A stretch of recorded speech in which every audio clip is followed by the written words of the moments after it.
அளவற்ற அருளாளனும் நிகரற்ற அன்புடையவனுமாகிய அல்லாஹுவின் திருப்பெயரால் துவங்குகின்றேன்.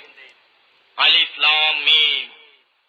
அல்லாஹ், அவனை தவிர வணக்கத்திற்கு உரிய நாயன் வேறில்லை. அவன் நித்திய ஜீவன், என்றும் நிலைத்திருப்பவன். நபியே, முற்றிலும் உண்மையை கொண்டுள்ள இந்த வேதத்தை படிப்படியாக அவன்தான் உம்மீது இறக்கி வைத்தான். இது இதற்கு முன்னால் உள்ள வேதங்களையும் உறுதிப்படுத்துகிறது. இதற்கு முன்னால் மனிதர்களுக்கு நேர்வழி காட்டுவதற்காக தௌராத்தையும் இன்ஜீலையும் இறக்கி வைத்தான்.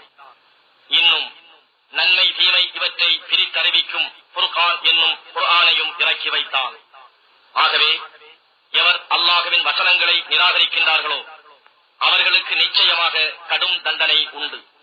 அல்லாஹ் யாவரையும் மிகைத்தோனாகவும் தீயோரை பழி வாங்குபவனாகவும் இருக்கின்றான். வானத்திலோ பூமியிலோ உள்ள எப்பொருளும் நிச்சயமாக அல்லாஹுவுக்கு மறைந்திருக்கவில்லை. அவன்தான் கர்ப்ப கோளறைகளில் தான் நாடியபடி உருவாக்குகின்றான். அவனை தவிர வணக்கத்திற்குரிய நாயன் வேறில்லை. அவன் யாவரையும் மிகைத்தோனாகவும் விவேகம் மிக்கோனாகவும் இருக்கின்றான். அவன்தான் இவ்வேதத்தை உம்மீது இறக்கினான். இதில் விளக்கமான வசனங்களும் இருக்கின்றன. இவைதான் இவ்வேதத்தின் அடிப்படையாகும். மற்றவை பல அந்தரங்கங்களை கொண்ட முத்தஷாபிஹாத் என்னும் ஆயத்துகள் ஆகும். எனினும் எவருடைய உள்ளங்களில் மாறுபாடு இருக்கிறதோ அவர்கள் இதில் குழப்பங்களை உண்டு பண்ணுவதற்காக அந்த முத்தஷாபிஹாத் என்னும் ஆயத்துகளில் தவறான விளக்கங்களை தேட முற்படுவர். ஆனால் இதன் உண்மையான கருத்துக்களை அல்லாஹ்வை தவிர வேறெவரும் அறியார்.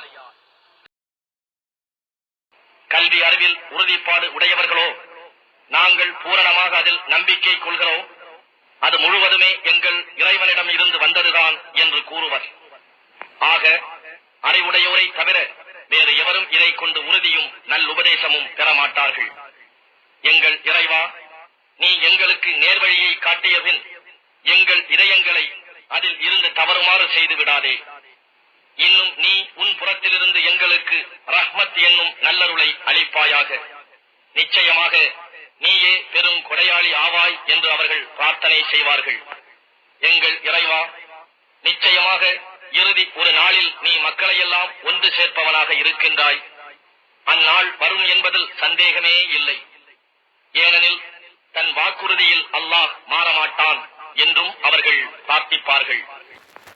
காபிர்களான நிராகரிப்போர்களுக்கு அவர்களுடைய செல்வமும் குழந்தைகளும் அல்லாஹ்வின் தண்டனையிலிருந்து எதையும் நிச்சயமாக தடுத்து நிறுத்த ஈடாக மாட்டாது. இன்னும் அவர்கள் நரக நெருப்பின் எரிபொருள்களாகவே இருக்கின்றனர்.